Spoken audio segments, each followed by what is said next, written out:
like they're looking down on the bima. So just to put your mind at ease, I just want to point out, you can notice on your way out later, that when you walked into the sanctuary, you actually started down, and the door is lower than this floor. And that when you come into our sanctuary, you go up a ramp up to this level. We are all sitting on the bima together. That's why we have the structure this way, looking at each other, reinforcing the notion of community. And so here we are on the bima together. And here we are about to read from the Torah, which has in this week's Torah portion one of the most really remarkable ideas in the entire Torah. Remember when Cantor Frankel chanted the Kedusha, I said it was one of the most important sections of the Torah, of the service, and because it carried with it one of sort of our primary challenges of what our goals are in life, what we're supposed to be like in life. It's kind of prime directive of the Jewish people. So, what do you think our purpose is in life? Here's a little short, quick question before we get to the Torah. What's our purpose in life? Can't believe I just asked that question. But what's one of our purposes? What's a purpose in life? To love. I love that purpose. What are we here for? To contemplate the universe. To contemplate the universe. To contemplate itself for the purposes of what? To share. Beautiful. What else? What are we here for? To celebrate. For celebrations. What else? To have relationships with each other. To see, as our tradition teaches, that each of us is made in God's image, and so when we look at each other and have relationships with each other, we have relationships with God. We have relationships with a reflection of God. What else? What else are we here for? To prepare the world, to repair the world, tikkun olam, to heal the world, to repair the world, to be of service in the world. And for Judaism, it seems to me the Torah contains a couple of places where we are given fundamental challenges of what to be. One of those is the book of Leviticus, the Holiness Code, chapter 19, where it says, Kadoshim tihiyu ki kadosh ani, be holy. It's a commandment from the Torah. What are we supposed to be in life? Holy. And therefore, part of our challenge is, one of our fundamental tasks is to search out and find and raise up holiness in the world, to bring more holiness into the world, to heal the world through holiness. And this week's Torah portion, Jacob's Torah portion, has one of those other most powerful challenges and statements of who we're supposed to be and what we're supposed to be doing. Right up at the beginning, it has this phrase, tzedek, tzedek, tirdof. Justice, justice shall you pursue. One of the most famous phrases in the entire Torah. Tzedek, tzedek, tirdof. And the rabbis, of course, immediately ask, why does it say tzedek, tzedek? Why doesn't it say tzedek, tirdof? Pursue justice, but it says tzedek, tzedek, tirdof. Justice, justice. Why the repetition? So you have to answer the question. Why the repetition? What can we learn from the fact that the rabbis say, that the Torah says, justice, justice shall you pursue? What do you think? Emphasis. Beautiful. The Torah, those of you who know about the Torah know that we don't have punctuation in the Torah.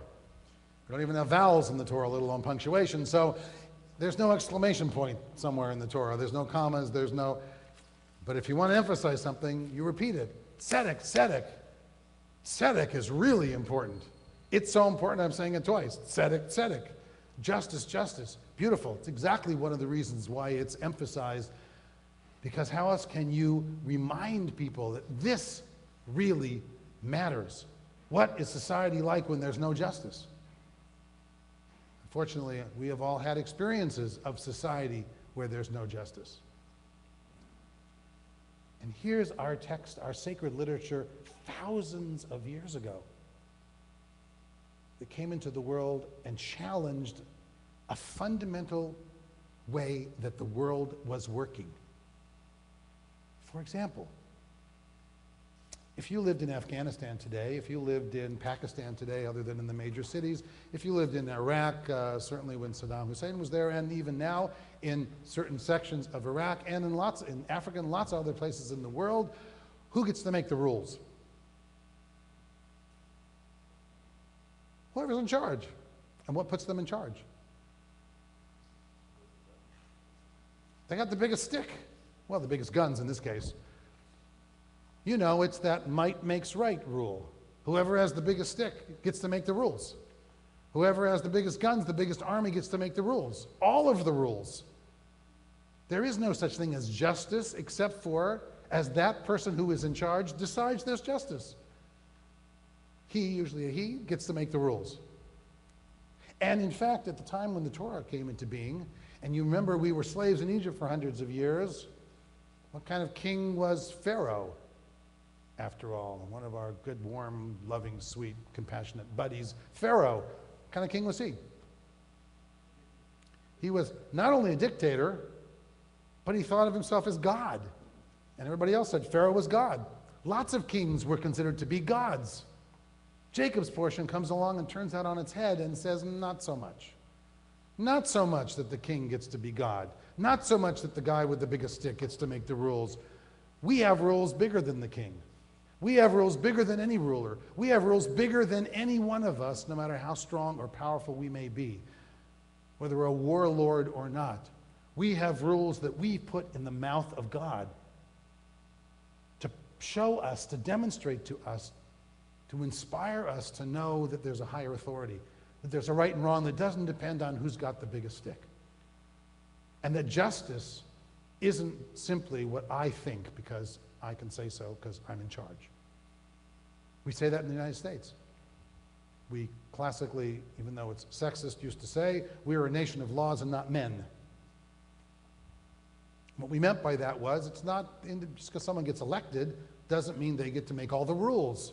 We have a balance of power. We are ruled by laws, not by individuals. The same inheritance of this spiritual tradition today. So our challenge today is, as one of the Hasidic rabbis said, we see that justice is repeated in the Torah, justice, justice, to remind us that just as the ends should be just, the means of getting there need to be just. That justice isn't so easy. Here, today is the first day of Elul, the first day of the month of preparation for the high holidays. We come to Rosh Hashanah, it's called Yom Hadin, Judgment Day. It's like Justice Day, except, if you remember back to last year's high holidays and the liturgy of high holidays and the prayers of high holidays, we actually don't want God to be judging us so much. Why not? Why don't we want God to be the judge? What do you think?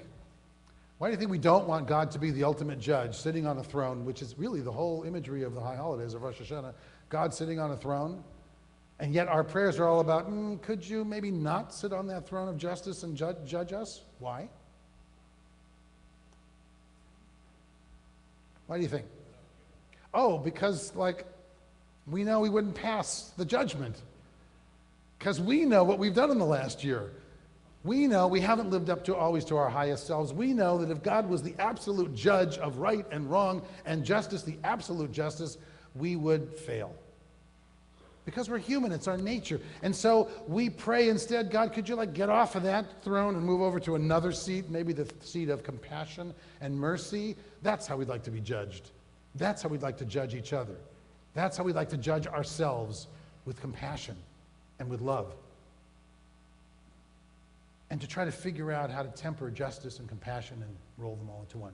So, all of that is laid in the foundation of this week's Torah portion, which we're going to turn to right now, and which Jacob's going to talk about some more later. If you're being called up for an aliyah, for a blessing to the Torah, as you can see from what's provided to you, we are a Reconstructionist congregation. One of the things that distinguishes Reconstructionist Judaism from other streams of Jewish life is that long ago we rejected the idea of exclusive chosenness of the Jewish people, and instead we teach that all people choose their own unique paths to answering the same ultimate questions of life. We do it in our way as a result of our 4,000 years or so of history. Other people do it in theirs. One isn't right and all the others wrong. If that were the case, then most people in the world would always be wrong. So instead, we teach that there are many different truths and many different